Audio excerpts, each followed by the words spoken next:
you surprised? I was surprised because I haven't seen much of it. I'm not surprised in one way because obviously it is a big issue for Muslims in this country. It is a very big worry. You know, you've seen the stuff with the young people going to Syria and Iraq and fighting over there. So it is something that is really taking, you know, the minds of parents a lot. And you know, there is all this talk about the extremist groups and everything. But from what I've seen from most of the young people, maybe it really differs. Maybe it depends on the kind of, obviously, like I've split it into different groups.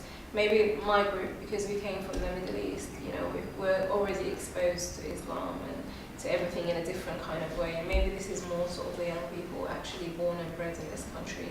So they're not sort of very exposed to how Islam is in sort of an Islamic setting where it's a bit more relaxed. So that's probably why I wasn't aware of it, really. But it is something that was raised by a lot of parents. I wanted to ask you one question, Shiraz. انت كنت طبعا جزء من اليوث فاكتور، واليوث فاكتور دي الحاجه اللي انا عارفاها انها يعني كانت واحده من الاهداف الاساسيه انها تشتغل مع الشباب السودانيين هنا، لكن ما من شمال السودان، يعني شمال السودان من جنوب السودان، يعني عندكم ناس اكتف من كل السودان، السودان الذي مش السودان السياسي وحاسه انت شغال في الجاليه اللي هي مفترض تكون الجاليه السودانيه برضه كل الناس، لكن في يعني في احساس عام. الحاجه دي انا شفتها في الجمعيه العموميه الاخيره، انه الناس بتتكلم في انه الجاليه بتتكلم بس عن بتعمل حاجات عندها علاقه بس بالناس في شمال السودان بس، ما منفتحه على باقي الاقاليم. ف ورينا رايك في القصه دي، يعني تجربتك مع ناس اليوث فاكتور وتجربتك حاسه مع الجاليه. I mean يعني احنا حسي كده في الجاليه، يعني the whole purpose بتاعنا ما انه to be frank my own feeling about it, I'm not really concerned. I do know that اللي بيحصل في السودان بيأثر علينا هنا, and it is important to care about what goes on in Sudan, but we are the Sudanese Community and Information Centre in London. You know, our whole purpose is London community and people living in London. People living in London have a lot of problems. We do have a lot of problems in our community. So these problems are, more important to us than anything else. You know, we can't divide ourselves and sit here and be a representative for people in the East and the South and the West and the North. We're not a community that represents people based on their ethnicity or where they come from to Sudan. It's basically based on the issues that we have here in London. So when we sort of started this new committee, that's what we said, that we're not sort of concerned about political parties, we're not concerned about issues or anything. The whole purpose is to raise awareness of what goes on here in this country and what goes on in London. So we don't really want to get ourselves involved with anything. We're not a representative for anything. We're a representative for people in London and what kind of things we can do to kind of help people in London and bring our community in London together. So we are trying to reach out to different communities. It is an issue here in London because we've got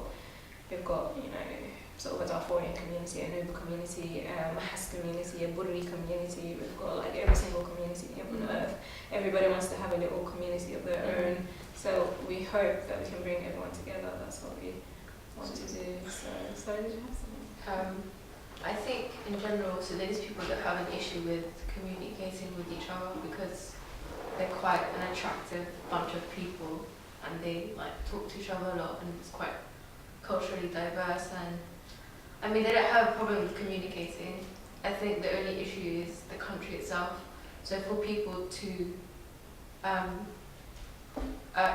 in order to attract people more to Sudan and to encourage them to go back to their country is to make sure that the country is better.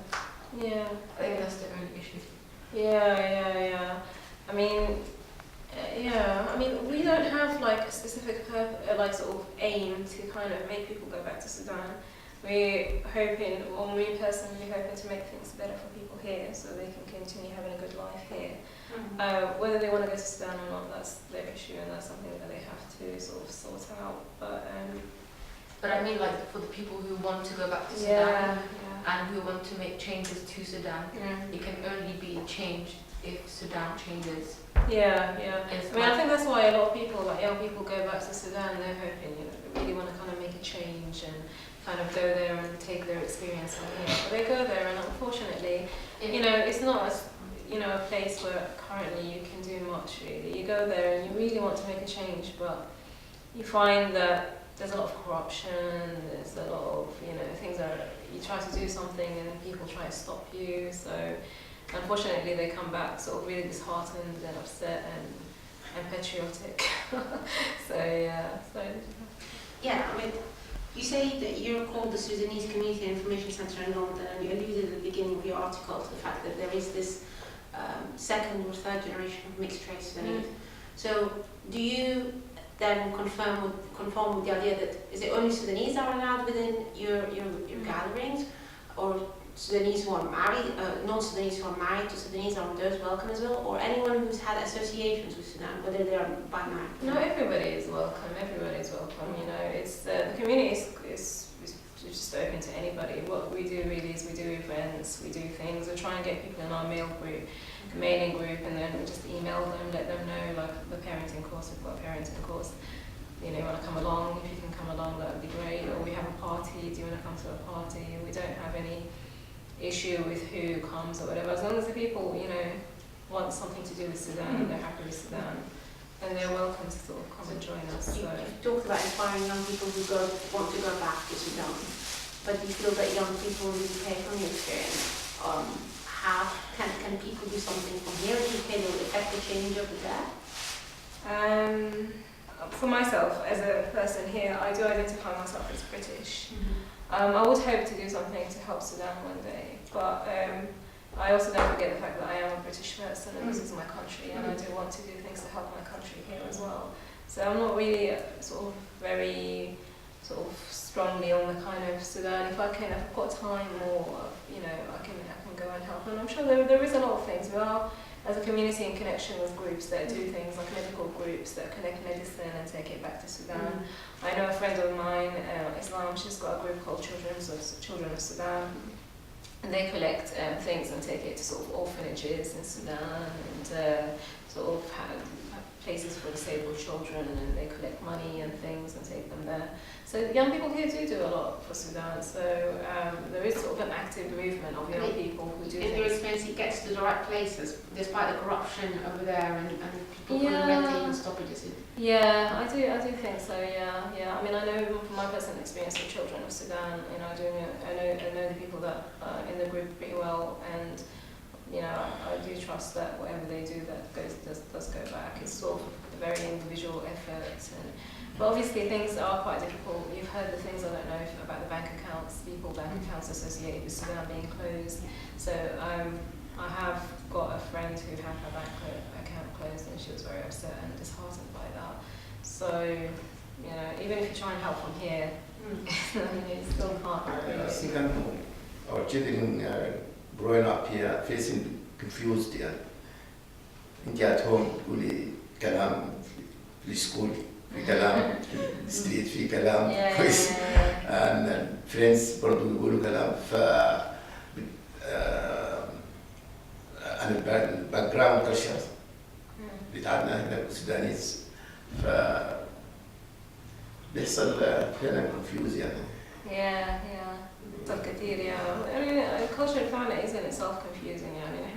We're Africans, we speak Arabic, we're Muslims, but we're liberal, but it's kind of like for me, I get that a lot of the time. A lot of people get surprised that I'm Muslim, a lot of people get surprised that I speak Arabic. You have to kind of explain yourself all the time, and trying to, I don't know, I think also young people go through this kind of confusion of, so what are you really, You're a Muslim, you're African, you speak Arabic. Why do you speak Arabic? Why are you a Muslim? But I mean, people get through it. So they sort of get through it, I guess. But it's hard. We have been talking about this in the parenting class because we think it's the responsibility of the parents as well. The parents have to sort of have that conversation with their children. I think what we said a lot is kind of self-confidence that they have to build into their children, to just have that conversation and tell them there is nothing. Because also you have to think about it, you're growing up in a foreign country where you're an ethnic minority, where it's, you know, irrespective of the fact that you're already a very confusing mixture of contradicting things, also at the same time you're a minority in a country where you could be treated badly, you could be bullied for being of a different colour, you could be bullied for, you know, just being a foreigner, not being the same. So it is the responsibility of the parents to have a conversation with their children and tell them, you know, there's nothing, you know, you're perfectly normal, you know, you can be a Muslim, you can be an African, you can speak Arabic is your language, and just exert that sort of confidence in the children. And also to let them know that I think what they were talking about in the parenting class as well is, yes, you do come from Sudan. There is a lot of problems in Sudan. It is a war-ridden country. But at the same time, that doesn't mean that you can't be proud of being a Sudanese. You know, you have to kind of, you know, the parents have to kind of put that division between what the country is going through and what they are. So there's nothing to be ashamed of being Sudanese. Actually, you can be proud of being a Sudanese, but unfortunately, you come from a country that is a lot of crap, but it's got nothing to do with you, who you are as a person. So I don't know. I think that's maybe what, you know, it has to come from home first, to kind of let the children know that you don't have to be confused because you're Sudanese. What about fathers? There were fathers that came. We did have, not a lot of them, but we did have about 3 parents that came, 3 fathers, and they were quite happy being there, and they learnt a lot. And you know, it wasn't about kind of dividing duties between you and the mother and whatever. It was just about how do you connect with your child as a parent, rather than as a man or as a woman or as a father or a mother. But we have got that problem in our community. Obviously, we have got these things still. So, you know, we have parents coming in and saying, you know, for FGM, it's the fault of the mothers because they're sending their children back to Sudan, as if the father's got nothing to do with it and he doesn't have any knowledge that my wife is doing this behind my back. So, you know, they blame, obviously, put everything on the mother. I mean, I pick up this point about, the problem of the Sudanese in general and the young people in particular, when they are asked about Sudan, they feel a bit ashamed about what's going on in Sudan. There is this actually, I mean, a few days ago, I don't know if you have seen it, there is some kind of video or short film which deals with, particularly with this problem.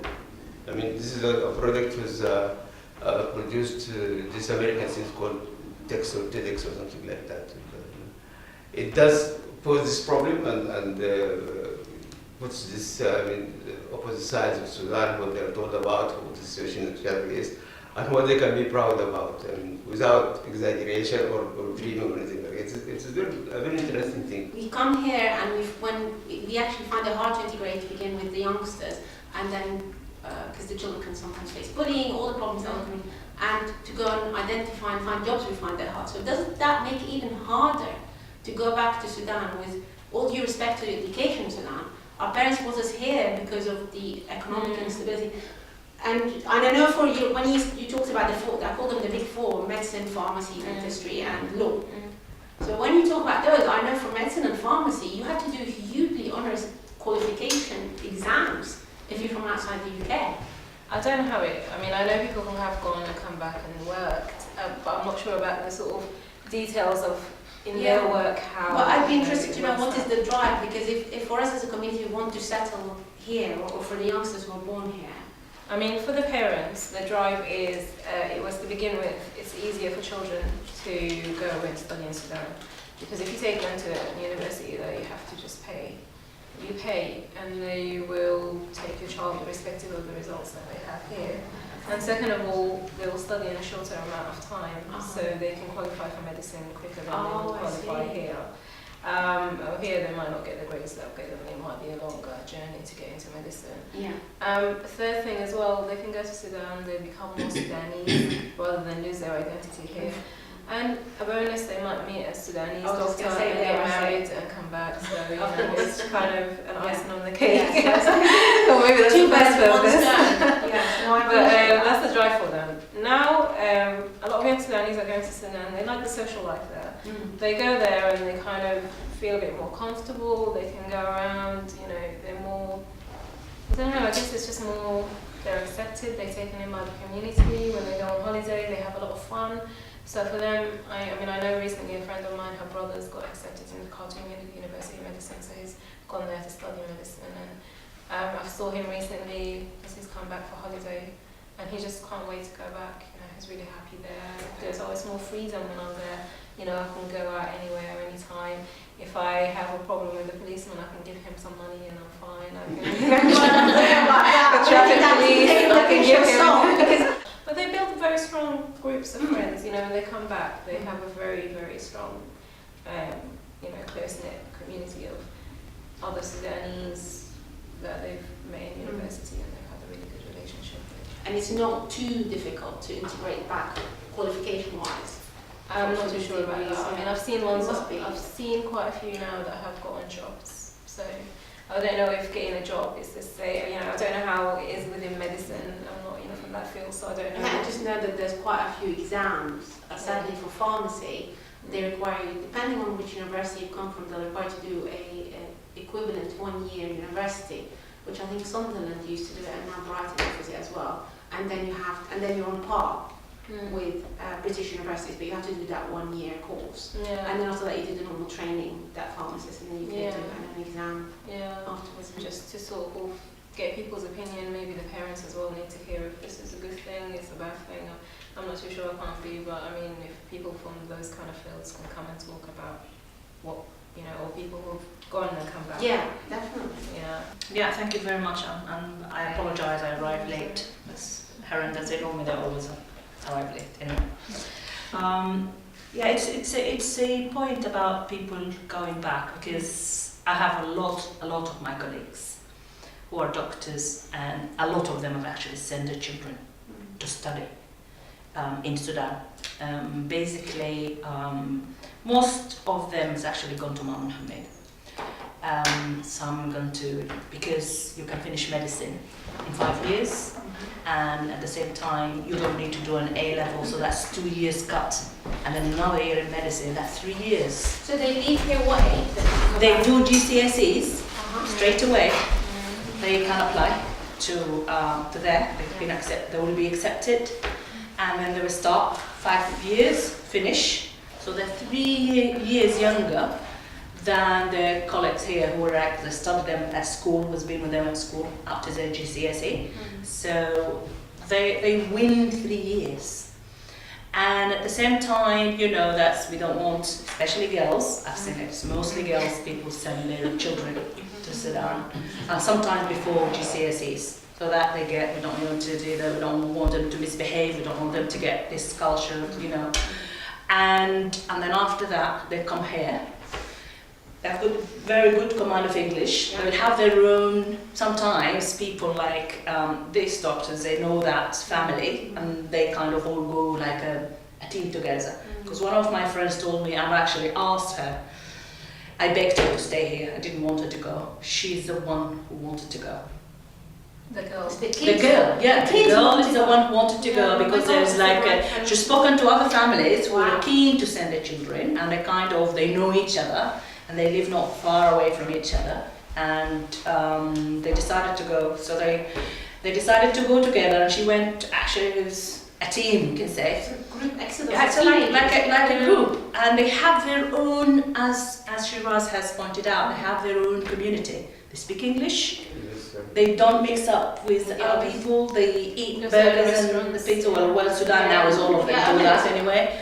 And then after that, all they have to do when they come here is to do the plab. For medicine, yeah. For medicine. And when they do the plab, it's actually, first of all, they don't have a burden of 54,000 pounds, because 9 by 6 years, that's 54,000 dead. So it's less. You pay, but it's less debt, but you pay less than, you know, you pay for, say, a third of it. Was the qualification seen in the same line? There was a problem a few years ago, and it's more rectified. But it's not only this. There are so many medical colleges there, and they tell you, some of them tell you that it's not as good as having training here. But then they will come here because they come like exchange students, so they get exposed to so many things in between, like year 4, year 5, year 5 before year 5. They get exposed to so many things. They get, depends on because you know so many people here.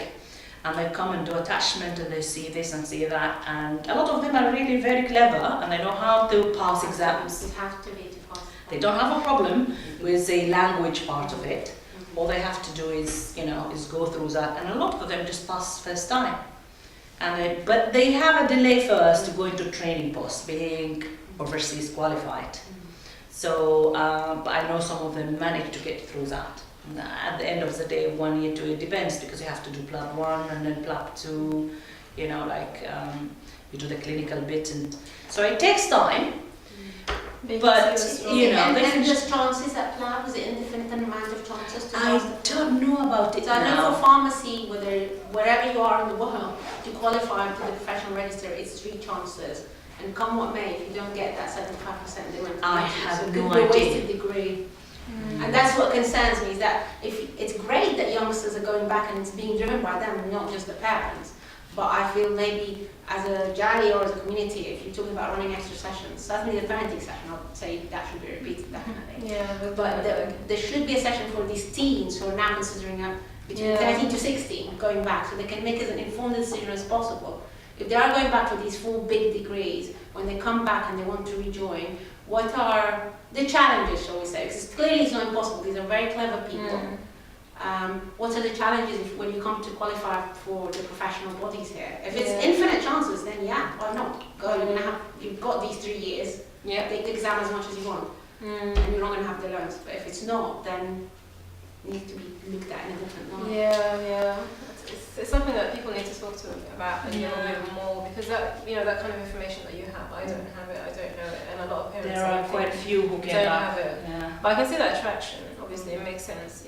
Like you said, your children go back. At least they're connected to the culture. Their chances of being with someone who is Sudanese is big, and also they come back as doctors. And the other thing, as you said, the social bit of it as well. They know the rest of the family. Sometimes it splits the family. So many of them actually went and stayed with the, like grandparents, aunties, and some of them actually, if there are more than one, a lot of them. I know one of my friends has actually took them also. Her husband goes to see them there, so it has split the family. So that's one effect, because some of them went at school age, they're still at school age, and they go to English schools, you can either Unity or any other, other schools, and it has split some families and had created problems for some families. And it's a young age. If you leave your child away from you, if you still have youngsters here, and then the elders you've sent to Sudan, and they have to be under, supervision of, aunties, great aunties, whatever, and it may not be the suitable thing. They may not have the same view or mentality of the parents, and some of them run into problems, and they've been saying that's like a big brother culture going on there. So a lot of them have run off it. Some of them accepted it, some of them couldn't. Most of them liked it, as far as I know.